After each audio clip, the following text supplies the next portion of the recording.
Shalom, shalom, shalom.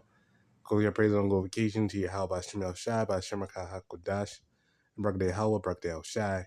Call Halim La YAHAWASHI by Shemaka HaKodash. And praise on glorification to Yahweh by Shemaka by Shemaka HaKodash. And the goes in the one sale the Patrick Millstone, the teacher well. And is a red heifer. You see the title right there, ushering the end times. Where are you in the end times right now? No, we're living in right now. But they're posing the question, is a red heifer biblical prophecy? Do we need a red heifer to build the third temple? The answer is no. No. There is no mention of a prophecy about a red heifer. There is no red heifer. Numbers 19 is talking about a dead body. They sacrifice a red heifer for cleansing. No, to make it water purification for a dead body. No. That was what the red heifer was about, okay? And get it right here. No.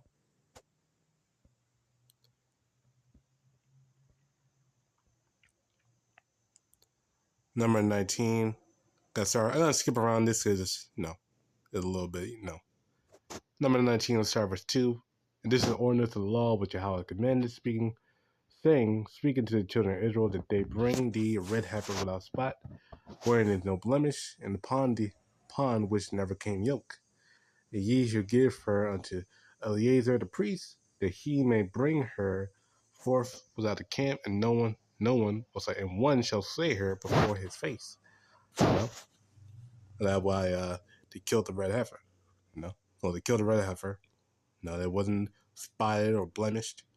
Now, Eleazar the priest shall take of her blood with his finger, sprinkle her blood directly upon the tabernacle of the congregation 7 times. So he sprinkled the blood in the tabernacle, et cetera, et cetera. They burned her and all that stuff. And now let's get down to the point.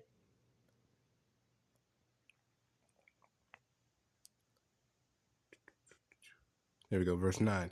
And the man that is clean shall gather up the ashes of the heifer. So they burned her, and now they're getting the ashes. And laid them upon the camp, and laid them up without the camp, so outside the camp, in a clean place. And it should be kept for the children of the congregation of the children of Israel for water separation. It is a purification for sin. No? So that was the whole point of the red heifer, for purification of sin. No? And it goes on later on in the chapter about dead body, because that's why you use that particularly main reason why you use that water, for a dead body. You touch a dead body or around a dead body, then you had to get that water and wash yourself with that. So skipping on down.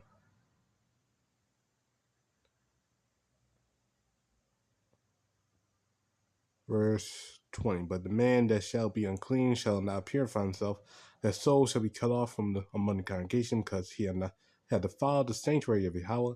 The water separation had not been sprinkled upon him, he is unclean. So that was the main point of the water separation, to cleanse you of a dead body. That was the whole thing.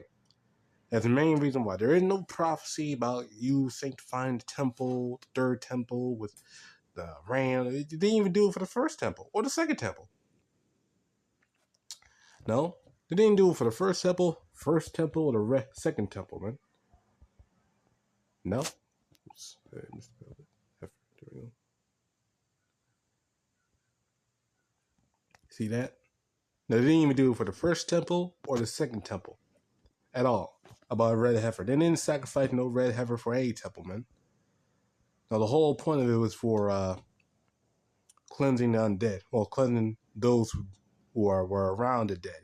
That was the whole point. Man, let's play some of this, man. This is ridiculous. So happy to be here. Can I have that first slide, please? Yep. And this is from Soup Man. Cal something. From Secular Talk. The Cal Kolsky. Kyle Kolonsky? I saying that right? I don't know. No. This is from his show. No. Check him out. If we're going to the next slide, what we see here are the red heifers. Let's go back one. Are the red heifers necessary for the Messiah to come? No. Let me ask you something. when Israel was scattered for 2,000 years in the land, was it necessary that Israel, Judah, the tribe of Judah, the lion, would return to the land? Was that necessary? No, it wasn't. Where is that in prophecy? Where the fuck is that in prophecy, man? And what about the rest of the tribes? Wait, hold up, man. You said necessary. Hold up. Where in the fuck? Where the hell is the northern kingdom? Where is Judah? Where's Benjamin? Where's Levi? Where's Asher? Where's Naphtali? Where's Zebulun? Where's Issachar? Where's Gad? Where's Reuben? Where's Manasseh? Ephraim? Where are they at? Where are they at? Now Simeon, where are they at? Where are they at? Did it disappear on the face of the earth? The Lord said you gotta gain that all 12 tribes. Let's get that Ezekiel 37, man. No? The Lord gotta bring back all 12 tribes. Where are they at, man? Where'd they go? Did they disappear? Did they fall off the face of the earth? Yeah. No, man, where are they at, man? Ezekiel 37:21. And I saying to them, thus saith Yahweh power, behold, I'll take the children of Israel from among the heathen, where they be gone, and will gather them on every side and bring them into their own land, all the land. And I'll make them one nation in the land upon the mountains of Israel, and one king shall be king unto them.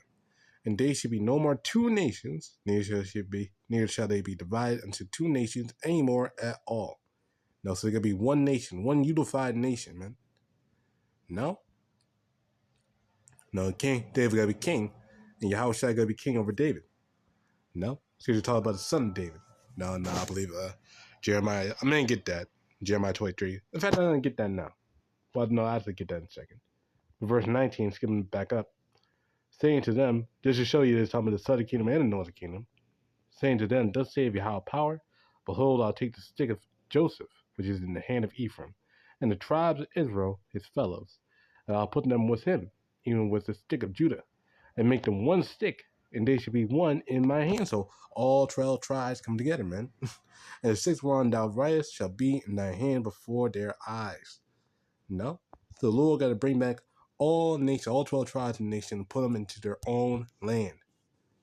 Now, I mentioned about Jeremiah 23 because it says basically the same thing. And it also says they got to be delivered from the land of the north. Where is the land of the north? America. Babylon the Great, man. Jeremiah 23:5. Behold, the days come, saith Yahweh, that I'll raise unto David a righteous branch. So the son of David, which is who? Solomon. The Lord said Solomon's kingdom got to last forever. It only lasted for 40 years. That ain't forever. No. And the king shall reign and prosper, and shall execute judgment and justice in the earth. And that's a prophecy that Solomon got to do. I believe Psalm 72. No, but he didn't do it then. He got to do it now, though. How? Do Yahawashi, man. Because Yahawashi is Solomon. Reincarnation, man. Reading on, in his days Judah shall be saved, and Israel shall dwell safely, both tribes. And this is his name whereby he shall be called Yahawah, Yahawah righteousness, as his title that he has. No, because all Israel gonna be in the righteousness of Yahweh, man. BAHASHAM Yahawashi. No, therefore, behold, the days come, saith Yahweh, the days shall no more say, Yahweh liveth, that which brought up the children of Israel out of the land of Egypt. No, so that ain't gonna be as that ain't gonna be as notable anymore. It's still gonna be known, but not gonna be as notable. But Yahweh liveth, which brought up and which led the seed of the house of Israel, all 12 tribes, out of the north country. No, and from all countries where I had driven them, and they shall dwell in their own land. So we're going to be all gathered into one land at one time. And it's going to be the most notable salvation ever. It's going to be even greater than the salvation from Egypt. No?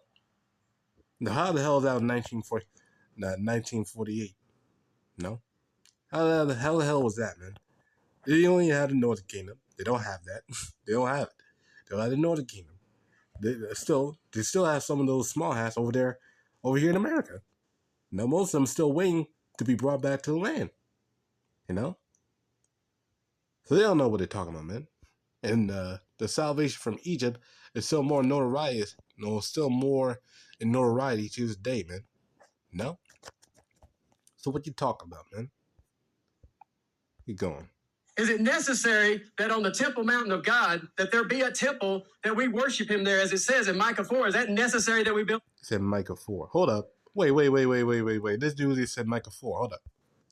Hold up, man. You ain't talk about this, right? Micah 4, verse 1. Those in the last days it shall come to pass that the mountain of Yahweh's house shall be exalted in the top of the mountains. So they had 80 years to do this, and they still haven't done it. Now, oh yeah, we gotta need to do it, man. We gotta need to do it. It's been 80 years, man. And the third temple is us. We're the third temple, man. As Paul said. Now, we're the third temple, man. It's not no physical temple. Now, will we have houses in the kingdom of heaven to do sacrifices? Because according to the law, we still have to do like a ceremonial feast. No, I'll read it today in Numbers 29 and 28. Now, he had a continual sacrifice every day. No, according to the law as well. No, things like that. And will we be doing that in the kingdom of heaven? Yeah, we will. Because according to the law, we have to do that. No. Now, will we have a Levitical priesthood? No, because we all gonna be priests. Well, every last one of us gonna be priests. So not just Levi, but all 12 tribes are gonna be priests. But anyway,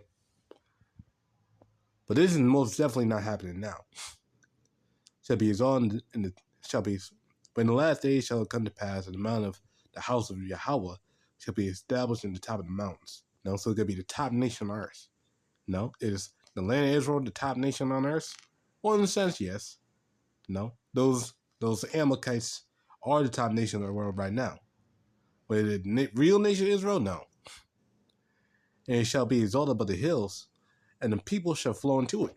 But right now, the people are not flowing to it, man. It's been 80 years. 80 fucking years. 80 years. Still no temple. No. Still no righteousness going out, man. They don't even keep the last step. They don't even teach the law. They don't even teach the law. The people of the world are still wicked as hell, man. So what are you talking about, man? And many nations shall come and say, come and let us go up to the mountain of Yahawah and to the house of Yahweh power of Jacob, and he will teach of his ways. And they ain't teaching the ways of the Lord, man. Shit, they got moles in their Knesset, man. Tel Aviv is the second most mole city in the whole world, man.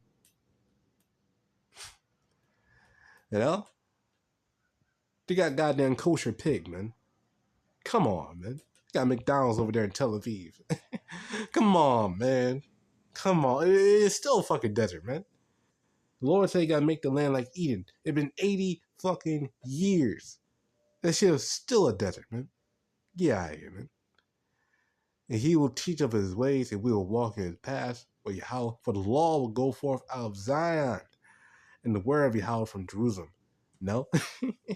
No, that ain't happening, man. But keep going. Because he mentioned this. No, he mentioned this chapter, man. So we got to get this chapter, man. He mentioned it. He said, well, did you say Micah 4 about the temple? Hey, if Micah 4 being fulfilled right now, which taking 80 years to do, according to you guys, which is crazy, the only end day, these things will be happening, man, but it's not. And he shall judge among the people, and rebuke strong nations afar off, and they shall beat their swords into plowshares, and the spears into pruning hooks. Nation shall not lift up sword against nation, neither shall they learn war anymore. That would happen, but that didn't happen. That would happen in the kingdom.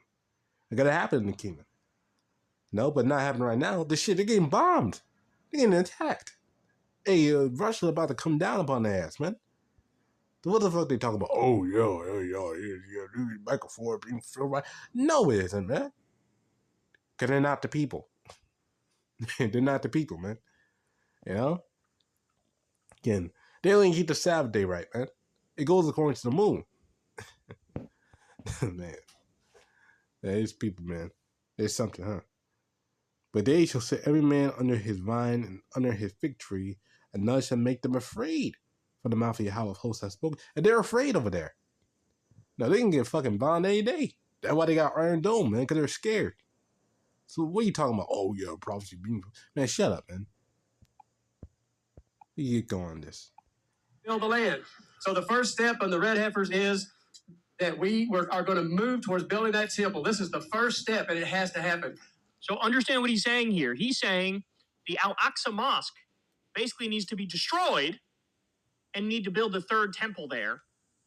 And then that will help usher in the end times, the apocalypse.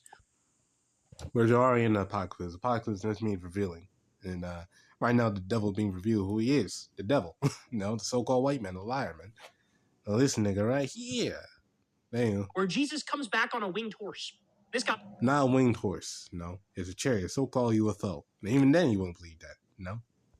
Literally believes in this. And that's what he's describing, how excited he is that we're going to go destroy the Al-Aqsa Mosque and build a new temple there. And we need the Jews to control all the land in the Middle East. They don't want Gaza to exist. They don't want the West Bank to exist. To fulfill biblical prophecy, in their mind, the Jews need to control all the territory. Now, that's completely incorrect. It's only the Lord's got to be the one who allows us to take it over, man. No, we got to get the land, but we got to do it through the spirit of YAHAWASHI. Not through fucking military tactics taking 80 years, might I add. No. No, the Lord got to come, and the Lord got to give us the land. Well, the Lord got to destroy our enemies. No, and give us the land. No. The Lord said he got to come in fury and rebuke with fire. A couple. Let's go here. Jeremiah 32, and go down to verse 37. Behold, I'll gather them out all countries. Same prophecy. Whether I have driven them in my anger. In my fury and in great wrath, I'll bring them again to this place and cause them to dwell safely. Was that fury, the great wrath, when it comes down with fire, rebukes with flames of smoke? Isaiah 66 and 15, man. Now, with that fire, man, that's what the Lord got to do. No? To redeem his people, man, his chosen people, the Israelites, man. That's what you talking about, man.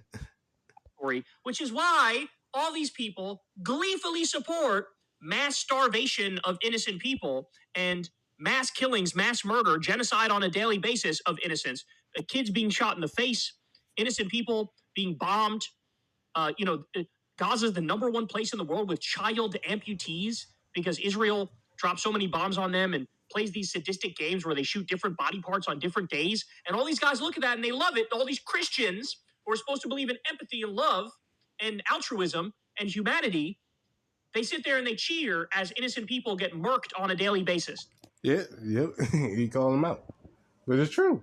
These Christians, man, these little fucking scoffers like vocab and all these little shitheads.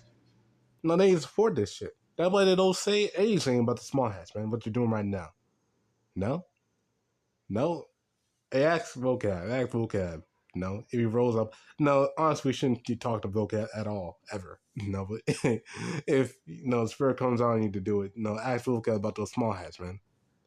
Now, what they doing? What's up with them? No, what's going on over there? My friends, I want to tell you, all of you in the nations, you need to know something. God had a plan. He put his people, Judah, into the nations to suffer because they... Where the fuck the northern kingdom? Where are the rest of the tribe? Where are the rest of the 12 tribes, man? Excuse me, talk about the 12 tribes of Israel. Where the hell is Benjamin, Levi, Ephraim, Manasseh, Simeon, Gad, Reuben, Issachar, Naphtali, Zebulun? Where they at? No, actually, where they at? Where'd they go? What happened? What happened? What happened to them, man? Did they disappear? Did they fall off the edge of the earth? Well, there is no edge of the earth. But did he fall off the edge of the earth or something? Didn't obey him. Here we are today. We're seeing today we're doing the same thing. But thankfully, we have leaders in Judah that love us. Now, wait, hold on. They say you got to give you a new covenant when you get to the land. Hold up, man. Jeremiah 32. And let's start verse 38. And they shall be my people, and I'll be their power. This is when they get to the land, not 80 years later. Now give them one heart and one way, that they may fear me forever, for good of them and of their children out of them. Now I'll make an everlasting covenant with them, that I will not turn away from them to do them good. While I'll put my fear in their hearts, and they shall not depart from me. No, but they say, oh, yeah, they did depart. But now we got, nope, that's against biblical prophecy. That's completely against biblical prophecy. They're not the people. Straight up. Ain't the people, man. Get going on this shit. They've reached across to us, and they want to help lead us. And they're reading their word, and they're reading their Bible. And in the Bible, it says, find a red heifer. So they called me, and I didn't. Wait, they trying to pull it up. See, they just skip past that, man. They just skip past. Oh, shit, no, wrong. It don't say that numbers. Hey, we just read numbers. What are you talking about, man? It don't say you need a red heifer to sanctify the temple for a third temple prophecy, man. It don't say that. It don't say that. Go find a red heifer for me. I found the red heifer for every one of you. Bullshit. Because the fathers of faith said, speak to the children in the lands and bring us a red heifer so that we might do this ceremony. So just to underscore, this is the crew here that Mike Johnson brought to the Capitol. Bruh. He also took them to Israel. And here's Rabbi Mamo. This part that has not been discussed publicly in any venue, we have to have land, and that land has to be at a certain elevation and a certain location. And what is that? By Numbers 19, again, we have to read the Bible, we have to read the Torah, and to see. It's written that it had to be at the front of the Holy of the Holy. What? So at the top. Where you get this shit from? Where the hell are you getting this shit from? You got the text right behind him, man. Read where the hell are you getting this shit from, man. Michael 10 time, Moses, it was easy for him. He had a tent and he just find the door. Today, as I mentioned before, we know where is the place of the Holy of the Holy. It's on the Dome of the Rock. What? The Holy of the Holy, the Holy of Holies is, well, gone. No. The Ark of the Covenant is gone. They don't have the Ark of the Covenant, man. No, Lord, no, hid it away. No, with Jeremiah. I believe it was like in Second Esdras. Oh, not Second Esdras. The Second Maccabees. No, Lord took it away. No, hid it. You know? Man, this shit is straight up whack. Whack. You know? And this dude right here in the comments said, you had to genetically engineer prophecy. It's not prophecy. It is true. It's not prophecy. That red heifer bullshit is not prophecy, man. Below on the other side, closing your praise on glorification. YAHAWASHI, QADASH, and Shalom.